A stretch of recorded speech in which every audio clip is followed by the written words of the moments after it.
Hello students, good morning everyone. आज शिक्षा की प्रक्रिया के बारे में अध्ययन करेंगे। शिक्षा एक सामाजिक प्रक्रिया के रूप में होती है। शिक्षा एक गतिशील प्रक्रिया के रूप में होती है। शिक्षा एक द्विमुखी प्रक्रिया के रूप में होती है। शिक्षा एक त्रिमुखी प्रक्रिया के रूप में होती है। शिक्षा एक बहुमुखी प्रक्रिया के रूप में होती है। ऐसा माना गया है कि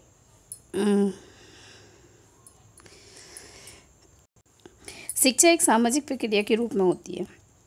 मनुष्य की संपूर्णता, सहृदयता एवं संस्कृति का विकास सामाजिक प्रक्रिया का ही परिणाम होता है।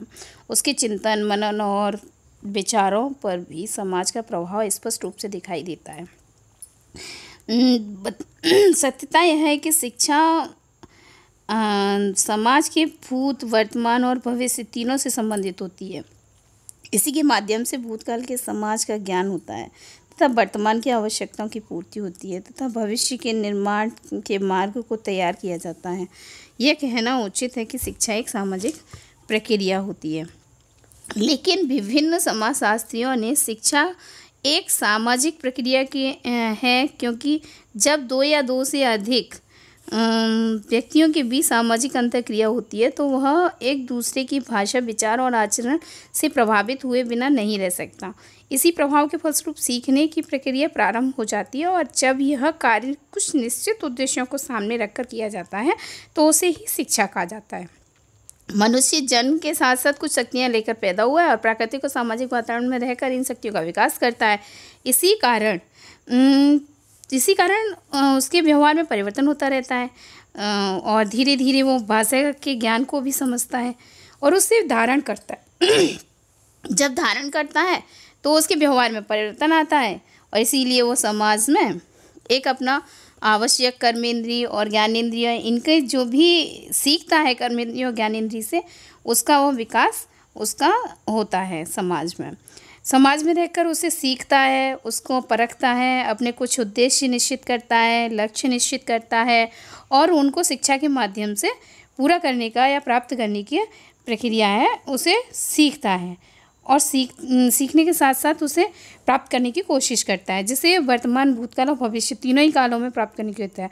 और इसी वजह से उसका दृष्टिकोण हमेशा वर्तमान में वर्तमान जैसी, भूत में भूतकाल जैसी और भविष्य के लिए भविष्य जैसी होती है। व्यक्ति चिंतित रहता है इन तीनों कालों के लिए जो घटित हो गया, जो घटना हुई है या आगे भविष्य में होगी, इसके लिए चिंतित रहता है। दूसरा पॉइंट आपका जो आता है वो है एक शिक्षा एक गतिशील प्रक्रिया के रूप में। तो शिक्षा हमेशा से गतिशील प्रक्रिया के रूप में रही है और गतिशील में भी है, निरंतर चलने वाली है। यहाँ पर विराम की कोई स्थिति नहीं आती। शिक्षा के द्वारा मनुष्य अपनी सभ्यता एवं संस्कृति में निरंतर विकास करता रहता है और विकास के साथ विकास के लिए उसकी एक पीढ़ी से दूसरी पीढ़ी तक, तीसरी पीढ़ी तक उसका ज्ञान, कौशल, उसको वो ट्रांसफ़र करता रहता है और ट्रांसफ़र करने के लिए वह इसके मतलब शिक्षा का नियोजन करता है, शिक्षा के माध्यम से करता है इस कार्य को। इसीलिए समय विशेष की विद्यालय शिक्षा के उद्देश्य, पाठ्यचर्या और शिक्षण विधियाँ सब निश्चित प्राय होती हैं, परंतु जैसे जैसे समाज में परिवर्तन होते हैं वैसे वैसे शिक्षा उन परिवर्तनों को स्वीकार करती है और वही आगे बढ़ती है और उसका विकास करती है। इस प्रकार उसके उद्देश्य, पाठ्यचर्या और शिक्षण विधियाँ आदि में आवश्यकता अनुसार परिवर्तन होता है। यही उसकी गतिशीलता है। यदि शिक्षा गतिशील न होती तो हम विकास के पथ पर अग्रसर नहीं हो पाते। कुछ विद्वानों ने अपने विचार व्यक्त किया है, शिक्षा एक प्रक्रिया है और एक सामाजिक कार्य है जो कोई समाज अपने हित के लिए करता है। अतः शिक्षा का स्थिर होना स्वाभाविक है। शिक्षा सदैव गतिशील रहकर बालक को देश, काल, परिस्थिति के अनुसार प्रगति की ओर करती है। समाज में निरंतर परिवर्तन के कारण शिक्षा के प्रारूप में परिवर्तन आता है। अतः शिक्षा के उद्देश्य, पाठ्यक्रम एवं शिक्षण विधियाँ आदि में भी निरंतर परिवर्तन होता रहता है, निरंतर विकास होता है। शिक्षा से ही विकास की गति प्रभावित होती है, इसीलिए एक गतिशील प्रक्रिया मानी जाती है। बताई जाती है। नेक्स्ट पॉइंट है, शिक्षा एक द्विमुखी प्रक्रिया के रूप में होती है। और द्विमुखी प्रक्रिया में एडम्स हुए हैं, रॉस हुए हैं, इन्होंने शिक्षा की प्रक्रिया को दो पक्षों में विभाजित किया है। पहला शिक्षक, दूसरा शिक्षार्थी। अब शिक्षक क्या है? शिक्षक है हमारा अंग, शिक्षा का अंग माना गया है। और दूसरा भाग है शिक्षा का दूसरा अंग है शिक्षार्थी है।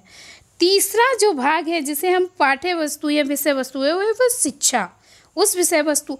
तो ये दोनों ध्रुवों को जोड़ने का जो कार्य करती है वो करती है शिक्षा।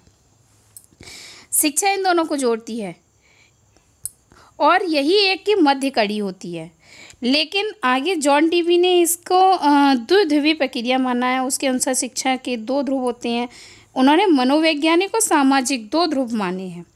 इन्हें इस तरीके से उन्होंने व्यक्त भी किया है, मनोवैज्ञानिक और सामाजिक, कि मन का विज्ञान है। मनुष्य अपने मन के अनुसार चलता है, मन के अनुसार व्यवहार करता है और जिस विषय की, जिस आवश्यकता के लिए, प्राप्ति के लिए वो संघर्ष करता है, वो संघर्ष उसका जाके प्रभाव परिणाम स्वरूप सामाजिकता में पाया जाता है, समाज में द्रष्टव्य होता है। यही कारण है कि व्यक्ति को दो ध्रुवों पर रहना पड़ता है और इसको एडम्स और रॉस ने, जॉन डीवी ने स्वीकार किया है कि शिक्षक शिक्षार्थी अंग है, मुख्य पाठ्यचर्या अंग है। तो इन दोनों अंगों के ना होने पर, किसी एक के भी ना होने पर कोई प्रक्रिया पूर्ण नहीं हो सकती। जैसे मनुष्य को हटा दें या व्यक्ति को हटा दें या शिक्षार्थी को हटा दें, क्या शिक्षक उसे कंप्लीट कर सकता है? समाज में नहीं कर सकता। सामाजिकता में अगर हटाया जाए तो मनोविज्ञान में अगर ना हो, मनुष्य व्यवहार ना करे तो सामाजिकता नहीं बनेगी, समाज नहीं होगा। इसका नेक्स्ट पॉइंट है, शिक्षा एक त्रिमुखी प्रक्रिया के रूप में होती है। तो शिक्षा को त्रिमुखी प्रक्रिया के रूप में जो माना है वो है रायबर्न ने इसको 3 प्रकार से व्यक्त किया है। पहला माना है शिक्षक शिक्षार्थी पाठ्यक्रम, इन तीनों में माना है। रायबर्न ने बताया है कि शिक्षार्थी मुख्य आधार स्तंभ है जो कि सीखने वाला होता है। ठीक है, अगर विद्यालय या संस्थागत शिक्षा में चल रहे हैं तो शिक्षार्थी, शिक्षक और पाठ्यचर्या, और इन तीनों के अंतर्गत जो क्रिया होती है वो क्रिया शिक्षा की प्रक्रिया कही जाती है। शिक्षा की प्रक्रिया को में तीनों अंगों का होना बहुत आवश्यक है। इसमें शिक्षण विधियाँ भी होती हैं, सामाजिक परिस्थितियाँ, पर्यावरण भी होता है। लेकिन हम एक संस्था के अंतर्गत बात करें तो सिर्फ यही रहेगी। ये ट्रायंगल की जो प्रक्रिया, ये शिक्षण प्रक्रिया है। पहला भाग शिक्षार्थी कैसा होना चाहिए, कैसे उसका आचरण होना चाहिए, सीखने वाला होना चाहिए, जिज्ञासु होना चाहिए। दूसरा है शिक्षक किस प्रकार का होना चाहिए।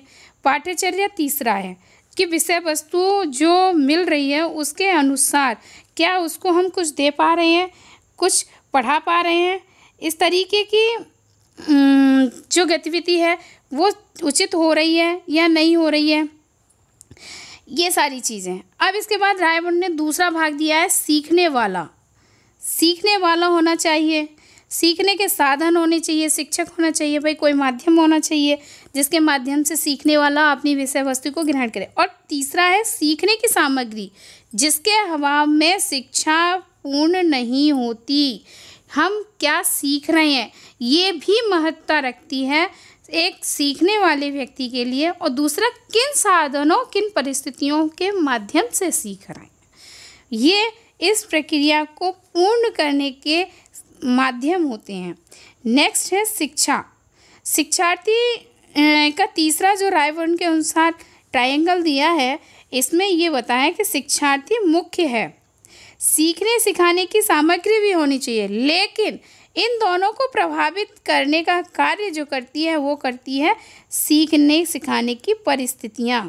ये बताती हैं कि ये आप कहाँ सीख रहे हैं, किस परिस्थिति में सीख रहे हैं, वहाँ साधन है या नहीं है। कभी कभी व्यक्ति होता है महलों में रहता है, बहुत बड़ा है, लेकिन कभी उसके पास में परिस्थिति ऐसी आ जाती है कि वो सड़क पर खड़ा रह जाता है, उसकी 4 पहिए की गाड़ी पंचर हो जाए और रास्ते में इधर उधर कुछ ना मिले तो वह मजबूर हो जाता है सड़क पर चलने के लिए। तो यही शिक्षा बताती है कि परिस्थितियाँ भी सीखने सिखाने में बहुत महत्वपूर्ण भूमिका अदा करती हैं। नेक्स्ट है, लास्ट पॉइंट है, शिक्षा एक बहुमुखी प्रक्रिया के रूप में होता है। आजकल शिक्षा की प्रक्रिया में बहुत से पक्ष, ध्रुव या कारक जैसे शिक्षक, शिक्षार्थी, समाज, संस्कृति, ये सब होते हैं। राजनीतिक, अर्थव्यवस्था, जनसंचार, बाहरी देशों के प्रभाव एवं भविष्य की मांगें कार्यरत होती हैं। अतः शिक्षा बहुध्रुवीय बन जाती है। मतलब व्यक्ति का राजनीतिक, धार्मिक, आर्थिक और व्यवहारिक पक्ष, सभी सामाजिकता का पक्ष उससे जुड़ा रहता है। शिक्षार्थियों को उनकी रुचि के अनुसार या उनके आधार पर ही साधनों का चयन करने की स्वतंत्रता प्रदान की जाती है। बालक के ऊपर निश्चित होता है कि वो किस प्रकार से सीखना चाहता है। इसमें शिक्षा का प्रचलित स्वरूप पूर्णकालिक शिक्षा, अंशकालिक शिक्षा, पत्राचार द्वारा शिक्षा एवं सूचना के स्रोतों का उपयोग करके स्वशिक्षा के अनेक रूप भी सम्मिलित होते हैं। ये ज़रूरी नहीं कि अब शिक्षक होना चाहिए। अरे टेक्निकल आइटम इतने आ चुके हैं जिनका प्रयोग करते करते बच्चे सीख जाते हैं, और ज़रूरी नहीं है कि उसके लिए बुक्स होती हैं, बुक्सों से बच्चे पढ़कर सीखता है। किसी दूसरे का अनुकरण करके